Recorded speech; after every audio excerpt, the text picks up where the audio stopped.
Hello. So, hopefully everybody had a good day and night. I know the weather where I'm at least wasn't so pleasant. Although I really enjoyed when I went to go clean some rooms and all of a sudden I heard this really loud noise. I'm like, what was that? Look around and it kind of sounded like a mild crash, but who knows? So I go walking. Oh, that might have been my cart with all my supplies on it. So I go ahead, wedge it, got it. I hear the noise again. What a mystery noise. Happened twice.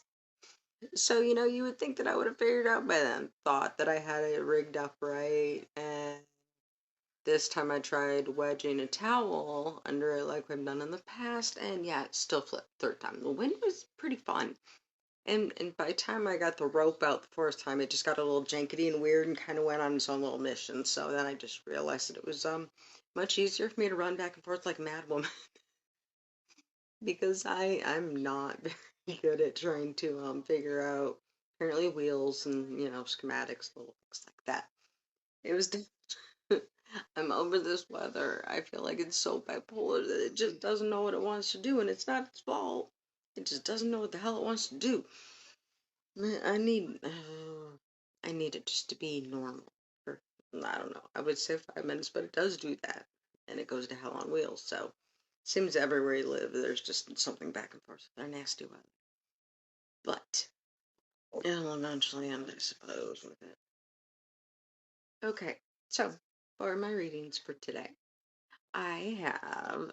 It was actually kind of funny because I noticed today little things when I went out, and it just seemed really quiet. Um, I went to two stores that I go to a lot, and they're usually very packed. One of them, when you get in the line, you're usually waiting at least 20 minutes. I walked in, we'd look around, and there's no one. I don't even see an employee. It's so quiet, and I was like, I'm a little scared. This zombie apocalypse is about to rip out. What's going on? It was, and then I'd see a customer, and I'm like, well, at least there's other people in here. Not that bad. But when I started doing my reading, it kind of made me think about how off things just felt when I actually went out and about and dealt with people today. And the reading that I got over the next day or two, it says that basically when you lend to others or give or help, sometimes you need to understand that unfortunately it's a one-way situation. I can give to you and you may not have the feels to want to give back. And that's just you or the situation, that's just what happens. And there's different people you might come across that you're like, I feel like I've given an awful lot to that person. Maybe I need to stop because I'm stretching myself so thin and I know that yeah, they appreciate it, but they're not really helping me back when they have the opportunity. So sometimes we need to stop and think about the people we help. Having a good heart or trying to do a good gesture, even, it can be a great thing, but sometimes when it falls on deaf ears, you kind of at least want a pat on the back sometimes when you go out of your way and you're like, I'm dying in here, man, but I want to make sure you're good. You kind of want that little, you don't want a bear hug of, oh, thank you, but even, hey, you know what? You just lent me a grand. I don't got shit, but here's 20 bucks. I did end up with a little bit of extra. I appreciate you. I may not want that 20 bucks, and I might say, no, cool, keep it. But the effort, I feel like sometimes a lot of it's just like the effort. It doesn't even have to be completed or have a follow through, but the effort.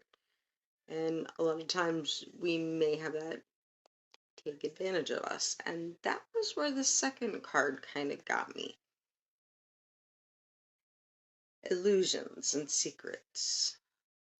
So I would almost say that maybe the person that you're helping is definitely not someone that you necessarily should be, or I don't know. It just feels like I know that I have been that person where I will continuously help someone and then I feel so stupid later. And it's not because at the time they didn't need the help, but I'd find out information later and I go, damn, I feel really kind of dumb right now. And sometimes we won't notice that because we have those good intentions going through us. So right now, I don't know, just kind of still be that good person you can be, but just be careful while you're helping all the time. Don't spread yourself so thin. And when we're in a world where everybody's kind of fighting, you got to make sure that you can keep your head above water as well. So sharing the love, but also make sure that some love's being shared back. But who knows? Maybe you have a magical, beautiful world and none of this is ever an issue, and that would be perfect. And I'm very grateful for you if that is the case. Unfortunately, I'm more the one on the other end of it where I'm like, do you need more stuff? So here you go. That's what I do. So, hopefully, tomorrow kind of blesses everybody, gets everyone going in that much better capacity that we all need to be in because it was dark and gloomy in the end of winter. So, don't forget to like, comment, and subscribe to my randomness. I will tell you another fun story. Hopefully, tomorrow I am off, so I will have to get a really good story for you guys out in public. Not just what I find under a bed. Which, by the way, that did creep me out today when I had written on my list. Make sure you look under the bed. Who the hell writes that? I've seen way too many horror movies, and I seriously crawled down on the floor. I don't think I've ever been so scared to look. And honestly, I think there was a pop bottle. That was the scariest damn pop bottle I've ever seen. I'll tell you. Oh, I gotta love it. Hopefully everybody has a good one though, and I will be back again with another story.